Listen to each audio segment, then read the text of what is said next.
اتحاد کا مطلب ہوتا ہے کہ انسان اپنے آپ کو کسی خدائی قانون کا پابند نہ سمجھے.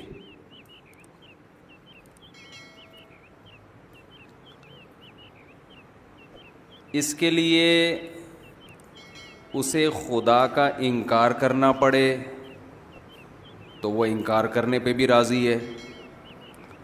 خدا کو ماننا پڑے کہ میں خدا کو کریٹر کو مانتا تو ہوں، لیکن یہ بات کہ اس خدا نے اپنے بندوں کی ہدایت کے لیے کوئی قانون آسمان سے نازل کیا ہے، میں اس بات کو نہیں مانتا. اچھا، میں جب کوئی سینٹنس ادھورا چھوڑوں گا تو آپ نے اس کو کمپلیٹ کرنا ہے تاکہ مجھے یہ احساس ہو کہ آپ میرے ساتھ میرے بیان میں برابر کے شریک ہیں. دیکھیں، شریک کا لفظ آپ نے کہا نا، اچھا لگا مجھے، بہت مزہ آیا. جملہ کمپلیٹ کیا نا آپ نے، شریک کا لفظ آپ لوگوں نے بول دیا تو ایک لگا کہ بھائی بیدان ہے ماشاء اللہ. تو دنیا میں کچھ لوگ ایسے ہیں جو یہ سمجھتے ہیں کہ ہم کسی قانون اور ضابطے کے پابند نہیں.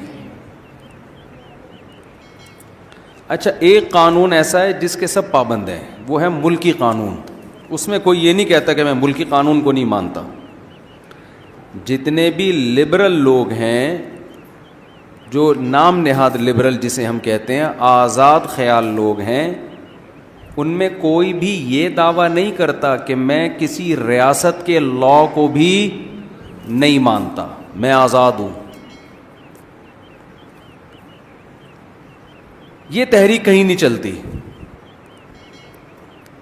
جتنے لوگ بھی اس بات کے قائل ہے کہ انسان آزاد ہے، آزاد ہے، کہتے ہیں ملکی قوانین کا بہرحال وہ پابند ہے. وجہ کیا ہے کہ اگر کسی ریاست میں رہ کے آپ نے یہ کہہ دیا کہ میں ملکی قانون کا پابند نہیں ہوں تو ریاست کی طرف سے کوڑا برسے گا. سمجھ رہے کہ نہیں سمجھ رہے؟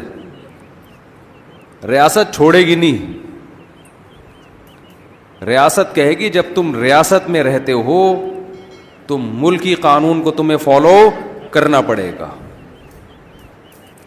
اب کوئی لبرل اٹھے اور کہے کہ میرے پاس دلائل ہیں، میں اس پہ 6 کتابیں لکھ چکا ہوں،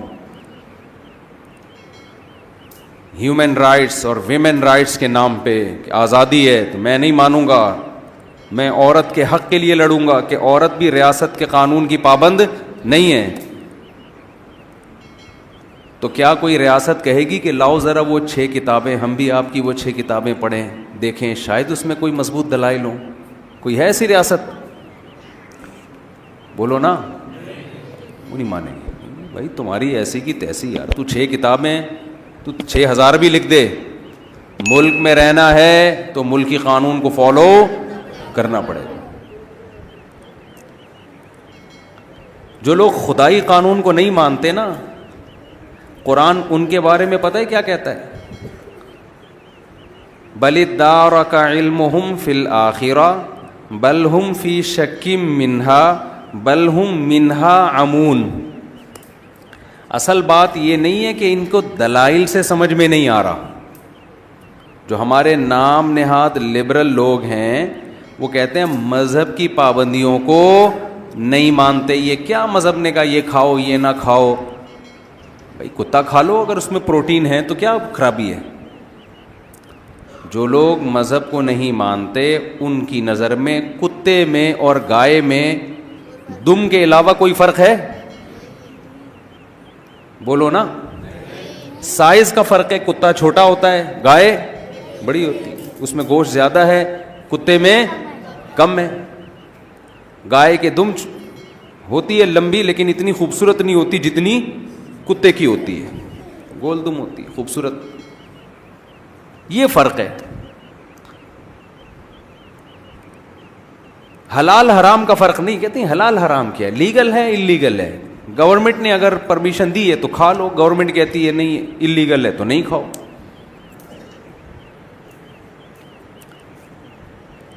تو یہ تو مذہبی لوگوں کے مسائل ہیں نا، یہ حلال ہے، یہ کیا ہے، حرام ہے۔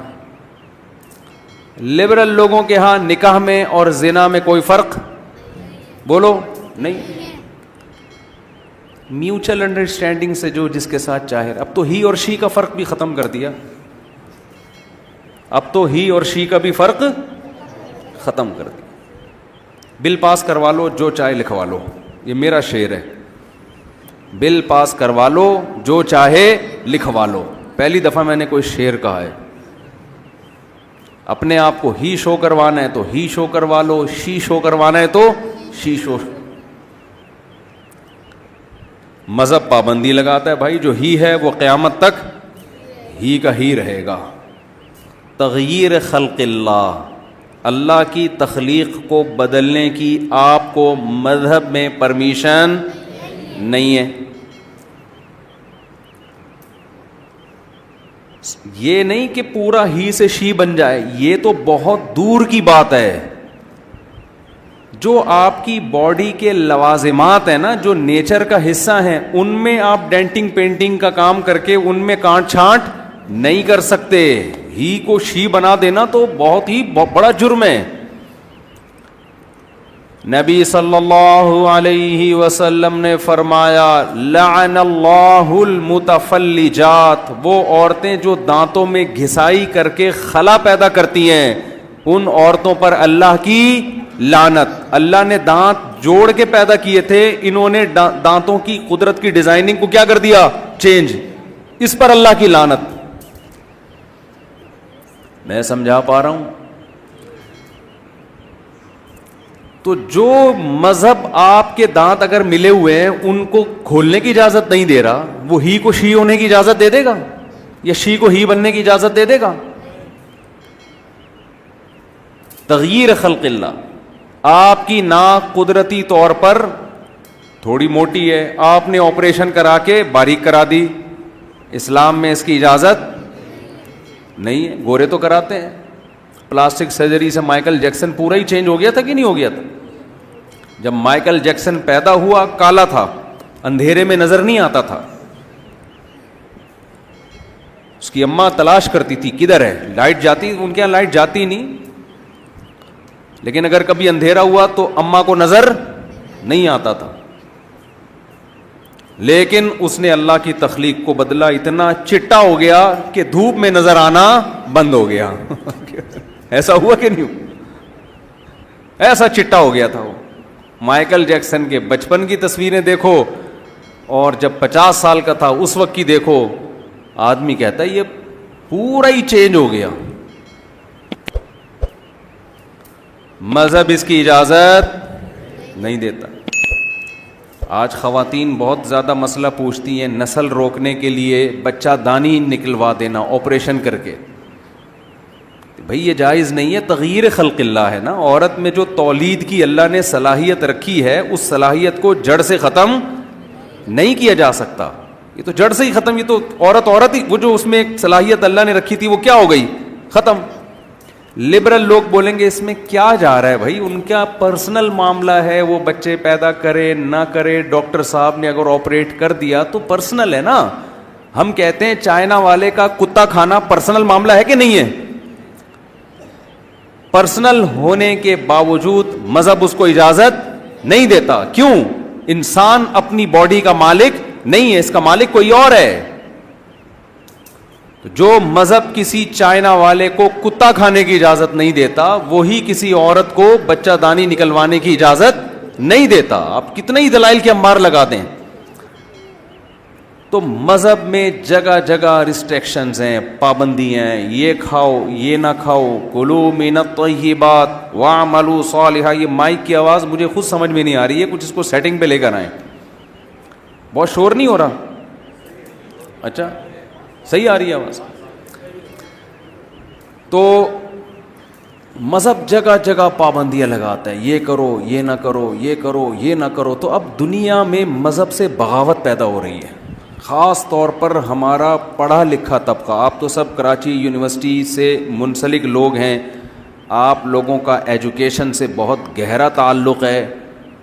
ویسے کراچی میں کوئی یونیورسٹی ہو اور اس یونیورسٹی کا ایجوکیشن سے تعلق ہو، یہ بات معجزے سے کم نہیں ہے، لیکن مان لیتے ہیں پروفیسر حضرات تو ظاہر پڑھ لکھے ہی ہوتے ہیں، تو کراچی میں یہ بات مشکل سے مانی جاتی ہے کہ کوئی تعلیمی ادارہ ہو اور اس میں تعلیم بھی ہو، تو حیرت کی بات۔ سیاست تو تھی بہت، سیاسی ادارے تو یعنی تنظیمیں یونیورسٹیاں بہت ہوا کرتی تھی، اب شاید ایجوکیشن بھی آ گئی۔ ہمارے دور میں تو وہ ایک دھڑا وہ بنا ہوا ہے، دوسرا دھڑا وہ بنا ہوا ہے، اس تنظیم کا بندہ ادھر چلا گیا تو اس نے پھڑکا دیا، یہ ادھر چلا گیا تو اس نے پھڑکا، بہت ہم نے 90s میں یہ دیکھا ہے۔ خیر،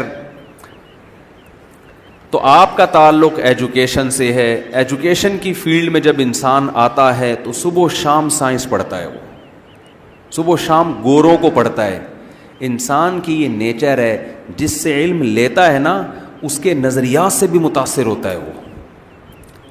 تبھی تو شریعت میں ہے کہ ٹیچر کسی ایسے کو بناؤ جس کے نظریات سے آپ متفق ہو، لیکن یہ ہماری مجبوری ہے۔ ہمارے پاس سائنسدان مارکیٹ میں شارٹ ہو گئے ہیں، ہمارے پاس دنیاوی نالج ختم ہو گئی، تو ہم مجبور ہیں گورے سے لینے پر۔ شریعت کا حکم ہے بھائی علم جہاں سے ملو لے لو، لیکن گورے سے جب ہم علم لے رہے ہیں تو علم کے ساتھ ساتھ الحاد بھی وہاں سے آ رہا ہے، الحاد بھی آ رہا ہے، آزادی بھی آ رہی ہے۔ تو ہم یہ بھول گئے کہ ہم آزاد تھے نہیں ہیں، ہم تو خدا کو ماننے والے اور اس کے قانون کو ماننے والے ہیں۔ تو میں یہ عرض کر رہا تھا کہ مذہب نے جگہ جگہ جگہ جگہ اتنی پابندیاں لگائی ہیں، ان پابندیوں کی وجہ سے جو الحاد پرست لوگ ہیں، ملحد لوگ ہیں، جو آزادی کے قائل ہیں، وہ مذہب کو اپنی ڈکشنری سے نکال دیتے کہ یار یہ سائڈ پہ رکھو، کتے اور گائے میں ان کے ہاں کوئی فرق نہیں ہے۔ تو مذہب کو تو نکالا، ریاست کے قانون کو نہیں نکالا انہوں نے۔ کیوں؟ ریاست کو وہ بھی مانتے ہیں کہ ریاست کے قانون کو فالو کرنا چاہیے۔ کیوں؟ ریاست چھوڑے گی نہیں، آپ کو بغاوت کا کیس کر کے اندر کر دے گی۔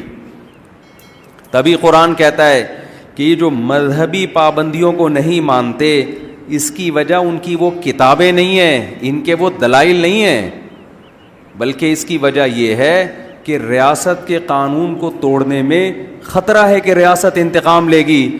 خدا کے قانون کو توڑنے میں یہ مطمئن ہے کہ کوئی انتقام لینے والا نہیں ہے، کیونکہ اس کا انتقام آخرت میں ہے۔ تبھی قرآن کہتا ہے بل ادارک علمہم فی الآخرہ، آخرت کے بارے میں ان کو علم نہیں ہے، بل ہم فی شک منہا، بلکہ یہ شک میں پڑے ہوئے ہیں کہ پتہ نہیں آخرت ڈے آف ججمنٹ ہے بھی یا نہیں ہے، بل ہم منہا عمون۔ آگے قرآن کہتے ہیں نا نا نا نا نا، شک میں نہیں ہے، آخرت کے بارے میں جان بوجھ کر اندھے بنے ہوئے ہیں، غور کرتے ہی نہیں ہیں۔ غور کریں تو آخرت پر بھی یقین ہو جائے ان کو۔ کیا زبردست آیت ہے یا نہیں ہے؟ کیونکہ فوراً نہیں ہے نا، سامنے نہیں ہے۔ کچھ چیزیں ایسی ہوتی ہیں کہ ان پہ آپ غور کرنا شروع کریں نا ایک دفعہ، تو پھر آپ کو اگلے اسٹیپ پہ جانا پڑتا ہے، پھر اس کے بعد اس سے اگلے اسٹیپ پہ جانا پڑے گا، پھر اس کے بعد اس سے اگلے اسٹیپ پہ، اور آپ کو پتہ ہے آخر میں آ کے پھنس سکتا ہوں، پہلے اسٹیپ سے ہی غور کرنا چھوڑ دو۔ یہ قرآن کی اس آیت کا مطلب ہے بل ہم منہا عمون، یہ آخرت کے معاملے میں اندھے بنے ہوئے ہیں۔ پتہ ہے ان کو کہ یقین ہے، اگر غور کریں تو یقین ہو جائے کہ آخرت ہوگی۔ کیسے یقین ہو جائے وہ میں بھی بتاتا ہوں۔ گورا بھی اگر غور کرے نا آخرت کے بارے میں، اسٹیپ بائی اسٹیپ غور کرے، اس کو بھی یقین آئے گا کہ ڈے آف ججمنٹ ہے، ایک دن ہے جس میں خدا حساب لے گا۔ لیکن قرآن کہتا ہے یہ غور و فکر نہیں کرتے، جان کر آنکھیں بند کر کے بیٹھے ہوئے ہیں تاکہ دنیا کی عیاشیوں اور مستیوں میں کوئی فرق نہ آئے۔ اس کی میں ایک مثال دیتا ہوں قرآن کی اس آیت کو سمجھانے کے لیے۔ میرے بیان پر اکثر لوگ اعتراض کرتے ہیں، پورے بیان میں آیت ایک پڑھتے ہو، ایران توران بہت کر رہے ہوتے ہو۔ میں آیت ایک پڑھتا ہوں لیکن اسی آیت کو ڈیفائن کرنے کے لیے، ایکسپلین کرنے کے لیے ایران توران کرنا پڑتا ہے مثالوں سے۔ آیت ایک ہی ہوتی ہے، تو وہ جو میری مثالیں یا لطیفے ہیں وہ اس آیت سے ہٹ کر نہیں ہوتے. اگر ہٹ کر ہوتے ہیں تو میں بتاتا ہوں کہ یہ صرف لطیفہ آپ کو فریش کرنے کے لیے, اس کا اس بیان سے کوئی تعلق نہیں. بعض دفعہ درمیان میں کھانا میں چٹنی سیلڈ رائتا وغیرہ آتا ہے نا, نیمو ویمو, یہ سب گریویاں ہوتی ہیں نا, تو یہ تو بیان میں بھی یہ چیزیں ہوتی ہیں, لوگ تھک جاتے ہیں ورنہ. تو قرآن کیا کہہ رہا ہے, یہ لوگ آخرت سے آنکھیں بند کر کے بیٹھے ہوئے, اندھے بنے ہوئے. اس کی مثال, ایک لڑکے نے دیکھا کہ بھئی میرے ساتھ کے جتنے دوست ہیں یونیورسٹی جا رہے ہیں, پڑھ رہے ہیں, زبردست تیاریاں ہو رہی ہیں. پھر اس نے دیکھا اپنے بڑوں میں کہ جنہوں نے